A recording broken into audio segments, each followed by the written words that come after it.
दोस्तों, जैसा कि हम सभी जानते हैं कि मनुष्य जन्म लेता है, वह धीरे धीरे बड़ा होकर वयस्क होता है और एक समय पश्चात वह बूढ़ा होकर मर जाता है। ठीक उसी प्रकार आसमान में चमकने वाले प्रत्येक तारे का भी एक जीवन काल होता है। ये तारे भी जन्म लेते हैं, अपने जीवन के विभिन्न अवस्थाओं को जीते हैं और एक समय पश्चात ये बूढ़े होकर मर जाते हैं। तो आज की इस वीडियो में हम तारे के जीवन चक्र के बारे में बात करेंगे। तो बिना किसी देरी के चलिए वीडियो शुरू करते हैं।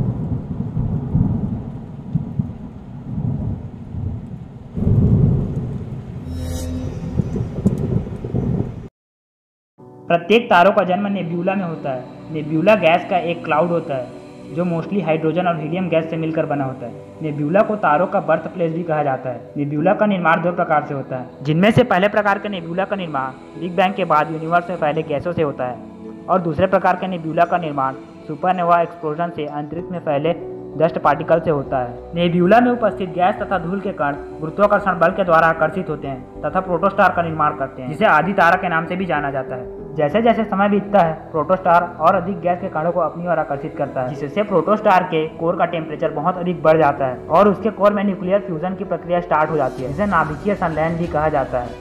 इस प्रक्रिया में दो हाइड्रोजन परमाणु मिलकर एक हीलियम परमाणु का निर्माण करते हैं, जो कि बहुत ज्यादा एनर्जी रिलीज करता है, जिससे कि तारा चमकने लगता है।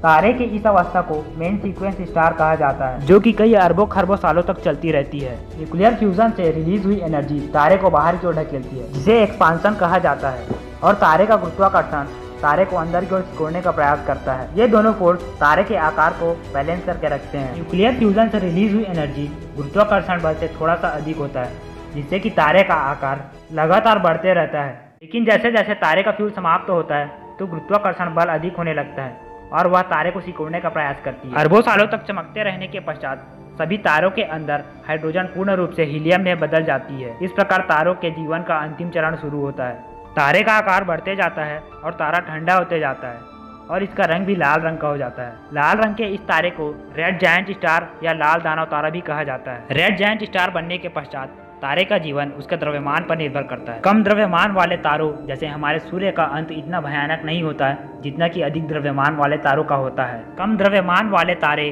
धीरे धीरे बड़े होते हैं और एक समय पश्चात इसका बाहरी लेयर अंतरिक्ष में बिखर जाता है और तारे का कोर व्हाइट ड्वार्फ स्टार में बदल जाता है। यह व्हाइट ड्वार्फ स्टार आकार में बहुत छोटे होते हैं तथा इसमें कार्बन और ऑक्सीजन के तत्व अधिक पाए जाते हैं। इनका आकार पृथ्वी के आकार के बराबर या उससे थोड़ा बड़ा हो सकता है, लेकिन इनका द्रव्यमान बहुत अधिक होता है। व्हाइट ड्वार्फ स्टार का ताप लगभग 1 लाख डिग्री सेल्सियस तक हो सकता है, परंतु छोटा होने के कारण ये स्टार्स की तरह नहीं चमकते और धुंधला दिखाई देते हैं। व्हाइट ड्वार्फ स्टार के कोर में कोई न्यूक्लियर फ्यूजन की प्रक्रिया नहीं होती है, इसलिए इसके कोर में कोई नई एनर्जी का निर्माण नहीं होता है। यह अपनी ऊष्मीय ऊर्जा के कारण ही चमकता है और वक्त के साथ साथ अपनी ऊष्मीय ऊर्जा को खो देता है, जिसके पश्चात यह ठंडा हो जाता है और ब्राउन ड्वार्फ स्टार में बदल जाता है, जो कि एक प्रकाशहीन, ठंडा और शांत पिंड होता है जो अंतरिक्ष के अंधेरे में खो जाता है। जिन तारों का द्रव्यमान अधिक होता है उनका अंत भयानक और विस्फोटक होता है। रेड जायंट बनने के पश्चात तारे का गुरुत्वाकर्षण तारे को सिकोड़ने का प्रयास करने लगता है।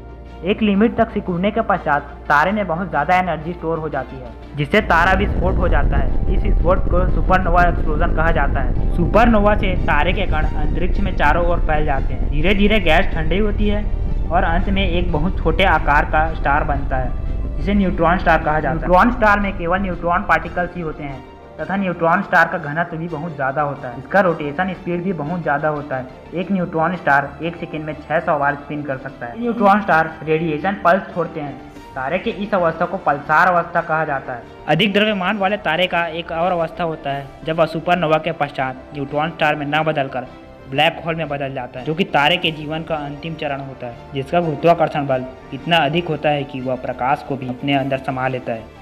इसलिए हमें ब्लैक होल दिखाई नहीं देता है। आज के इस वीडियो में हमने बात किया कि तारे का जन्म कैसे होता है, उसके कोर में न्यूक्लियर फ्यूजन कैसे होता है और तारे का अंत कैसे होता है। उम्मीद है आपको यह वीडियो पसंद आई होगी और अगर हाँ तो वीडियो को लाइक और शेयर जरूर कीजिएगा और अगर चैनल पर नए हो तो चैनल को सब्सक्राइब भी कर दीजिएगा। Thank you for watching.